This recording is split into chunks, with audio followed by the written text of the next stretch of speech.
Hello, Haunted Family. Welcome back.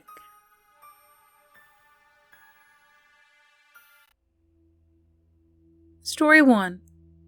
One Christmas. This is a story I do not tell often. I promise, sincerely, that this scared me for life. And although I've looked into psychological explanations for what I heard and natural explanations for what occurred, those explanations remain unsatisfactory. When I was a child, I was scared of the dark. I swore to my mother that I heard voices. They were not evil, but they were not familiar, so they scared me. It was not uncommon in the middle of the night for me to wake up and hear whispers, as I would call them when asking my mother about them in the morning. She figured they were just bumps in the night and typical kid nightmare material. I tried often to explain to her that it was more than that they sounded different from one another, the way people's voices do when they're talking in a group.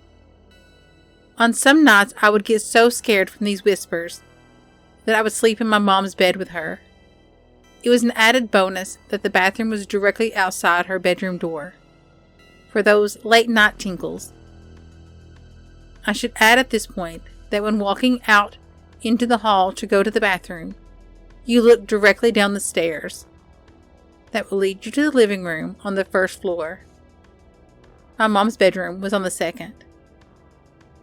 On one such night around Christmas, I woke up and felt the need to relieve myself. I walked out from the door and distinctly heard the phrase, "Look!" To my astonishment, a red light, almost like a spotlight, was cast upon the wall at the very bottom of the stairs. The light had no other source. It was by itself. I was transfixed by it. Being a little kid, it only being a few days from Christmas, I knew what that light was. It was Santa. How could it not be? How else could he get into my house to know I was being a good boy? I was so excited, I began to walk down the stairs to greet him, picking up my pace. After the second step, as it began to creep off the wall and fade into the darkness of the living room, and that's when I heard him. A very strong, masculine voice, different from the first, not like my father's. It said, "Stop. Right now. Turn around and go back up those stairs." I listened. I turned around. And what happened next, I'm not sure I would believe if someone told me the same story. After reaching the top of the stairs, I heard a very loud crash that sent me running back to my mother's bed. I jumped straight under the covers, and I stayed there the whole night. We woke up the next morning. The poinsettia lights, the little Christmas flower lights that glowed red, that my mother had put on the railing going down the stairs, were pulled straight down to the bottom of the stairs. Some were broken. The dry sink in my living room had fallen from the wall. My mother could not explain it. My father was worried that we were the victims of a home invasion. My sister was crying uncontrollably. Yet there was nothing missing. No one had broken in.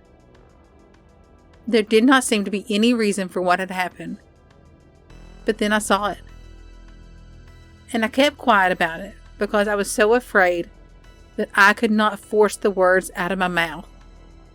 There, on the edge of the dry sink, which had been facing up, were 3 indentations where the finish on the wood had been worn.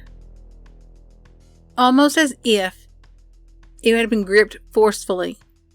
Something down there had grabbed it and threw it down. That's what the bang was. I was terrified. After that day, I never heard a single voice again.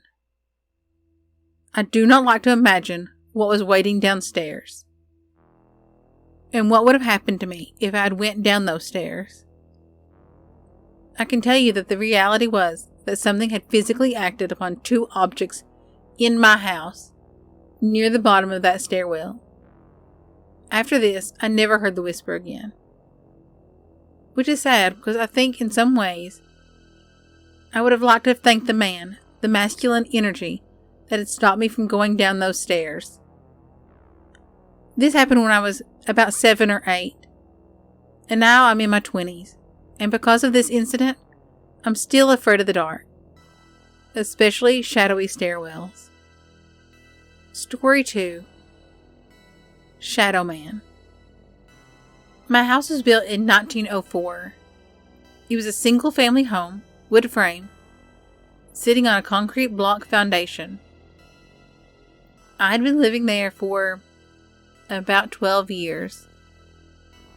Of all the weird things that my siblings and I have seen or heard in the house, this one event stands out. This happened to my brother.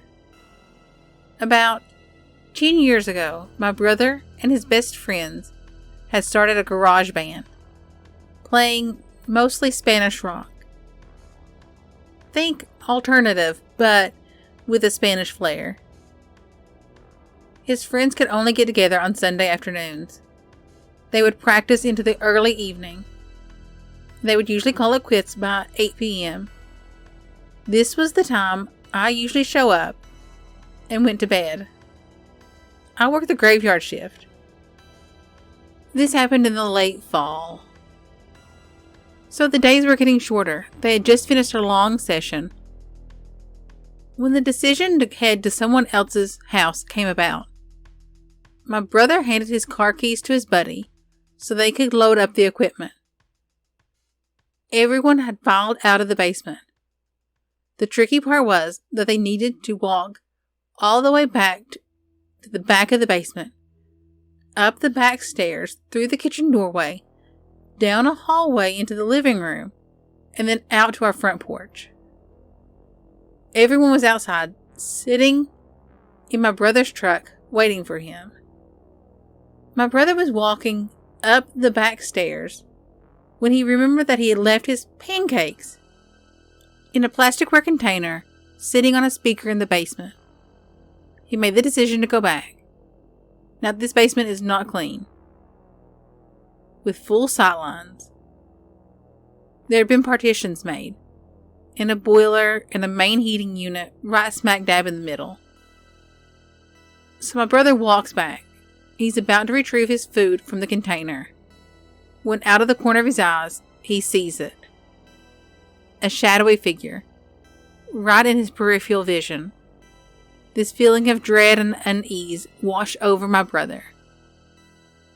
We had been taught that if you feel the presence of a spirit or ghost and felt a bad vibe, you should say a quick prayer or cuss at it. My brother chose the latter. He basically said, "Hey, you, I don't have time for your bullshit. Get away." My brother started to walk back out of the basement and briskly back up the stairs, closing doors, turning off lights as he was walking out. At that last light switch on the opposite side of the door was open and a street lamp was filling the room. He felt the presence right behind him. He hit the switch and the room went dark, and he stepped out and pulled the door closed behind him. Still holding his food container in one hand, he ran down the front porch steps, walked towards our front gate. As he closed the gap between himself and his friend-laden truck, he kind of smiled and thought that the ordeal was over. Mad at himself for being spooked out of there for no reason, he climbed into the driver's side of the truck, putting on his seatbelt and getting ready to pull out of the parking spot. And one of his friends asked, "Hey, wait, what about your brother? Isn't he coming with us?" My brother asked, "What do you mean?" "He went to work early tonight." "He's already gone. Do you see his car anywhere?" The next question they asked, "So then, who was walking behind you when you were leaving the house?" Story 3. just a haunted house. When I was about 10 or 11, I lived in a small neighborhood in Illinois. All of the kids would hang out together during the day. My friend Matt lived next door to the house where his grandfather and aunt lived when they were still alive. His grandma couldn't stand to have it torn down right away, so they left it up for a long time. It eventually got so bad that you couldn't go into it for safety reasons. We would always tell each other we saw a ghost in the windows, even if we didn't. We liked scaring each other. I decided one day I was going to scare Matt and my sister. I looked in the window, but to my surprise, I was the one scared. You see, Matt's aunt had died in that house. So we told each other we saw ghosts. So that was exactly what I was going to do this time. When I looked in the window, though, I saw my friend's dead aunt rocking in a rocking chair. She was knitting something while sitting in front of a fire. I yelled for my friend and my sister to come look. While we were all three standing there, the figure suddenly turned and looked at us. We ran like there was no tomorrow. About 3 weeks later, my cousin Jenny and I were walking in the front of the house. There were these windows that had fell towards the road a while back. They were laying on the sidewalk. We were about 50 feet from this window when we heard weird noises. I looked towards the house, and a small piece of glass flew close to the ground and cut Jenny's ankle. It wasn't a bad cut, but it was a cut all the same. It didn't hurt either one of us, but we were sure scared by this. Ever since those two things happened, I've been followed by ghosts. Even if I moved, I see figures and I hear noises that frighten me. It's been at least 5 years since those two things happened to me.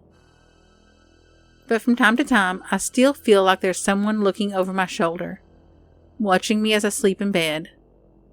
I know I'm not crazy. I'm being stalked by ghosts. That house got torn down a few years ago. But all it did was make me feel like there was someone around me even more. Thanks for listening. I hope you enjoyed the stories. If you did, give me a thumbs up, hit that like button, leave me a comment down below. I'd love to hear from you. Bye! Music by Carl Casey at White Bat Audio.